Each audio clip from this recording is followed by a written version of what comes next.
Back today talking about Freddie Roach, underrated, rated just right, or overrated. This your boy CJ Goodfella back with the boxing clinic. Shout out to the LDBC. And a lot of people tend to say that Freddie Roach is overrated. Now looking in hindsight, like any facet of life, you have your, some people had that great stretches and not so great stretches. And it seems to be his career is on the decline, right, with Manny Pacquiao. Now, what really rubs people the wrong way about Freddie Roach is the simple fact that, when it comes to, Freddie Roach, when it comes to Manny Pacquiao or Cotto or Oscar De La Hoya, whoever he was training at the time, he says a lot of, dumb shit, and then, after he loses, it's just like, you know what I mean? But, he's one of the straight shooters, in boxing. Usually afterwards, he had his times. But, most people, I remember somebody saying that, without Manny Pacquiao, nobody know who Freddie Roach was. I forgot who said it. Said Pacquiao would have continued to be a great fighter without Freddie Roach.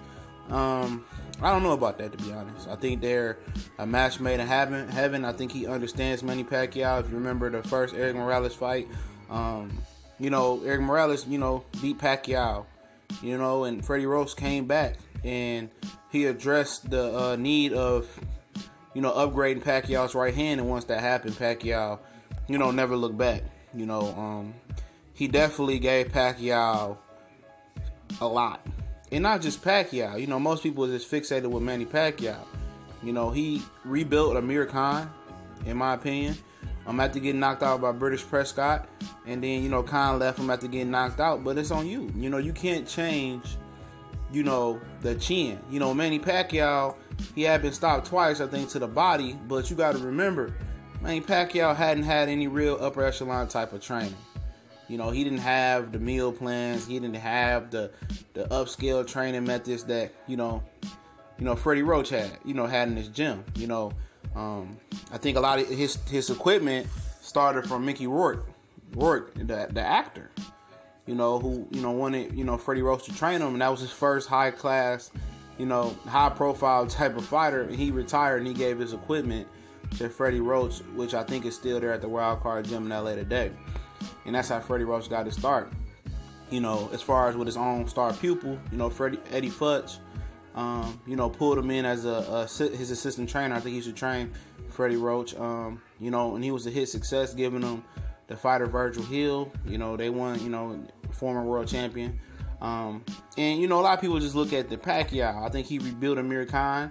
Amir Khan is still the way he is today. Whoever trains Amir Khan, he is who he is. He's an aggressive, offensive first fighter. He can't be slick. A lot of people get being slick and being athletic, confused. Two different types of athletic ability. Being athletic and fast. You can be fast and athletic, faster than the slick guy, but you're not slick. You don't have that mentality to be slick and slip punches and be able to roll your shoulders and bend at the knees and be good with it. Pacquiao is a great offensive fighter, Amir Khan as well, and I think Freddie Roach guided them in their careers. Look no further than a guy like Miguel Cotto. A guy that was, stuck in the mud and neutral in his career. Freddie Roach gave him the confidence to come back and, revitalize his career after Antonio Margarito took something from him that he can never get back. But Freddie Roach gave him some of that back. As far as a new identity, as far as a confident, knowledgeable guy that he respected in the corner. Because when he fought Pacquiao, whoever that guy was, his uncle or his cousin or brother, whoever that was in his corner, he didn't respect him. He did things on his own time. And then Pedro Diaz, who trains Guillermo Rigondeaux, had Cotto looking fantastic as well, but Cotto didn't respect him. Cotto respects Freddie Roach. Freddie Roach gave Cotto the ability to have the confidence to throw that left hook to the body again. He retooled Cotto. So that's three fighters that Freddie Roach retooled right there. Who is no coincidence. There's no blip. And I can see if he just retooled Pacquiao and didn't do anything with his career. But, you know, him and Pacquiao is linked at the hip, but also he's linked at the hip with revitalizing Amir Khan. He's linked at the hip with revitalizing Miguel Cotto. You know what I mean? You know, he's done a lot of great things. He even trained Rigondeaux for a period, Jorge Linares for a period as well. He said that Manny Pacquiao knocked him out, and they had war awards for that fight as well. And, you know, he's done a lot of good things in the sport of boxing. You know, he started Peter Quillen. He started Vanes Marderosian. You know, end up giving those to other pupils in this gym. So he's done a lot of great things, and I think, you know, he's rated just right in the sport of boxing. And in today's world where people are so down on him, I think he's underrated. You know, sometimes did he get sympathy gifts for trainer of the year? Absolutely. You know, did he have sympathy for his Parkinson? But what he done, he overcame the odds. He became a great trainer when nobody seen him coming, and I think he's underrated today. But overall, I think he's rated just right as a trainer. We gone.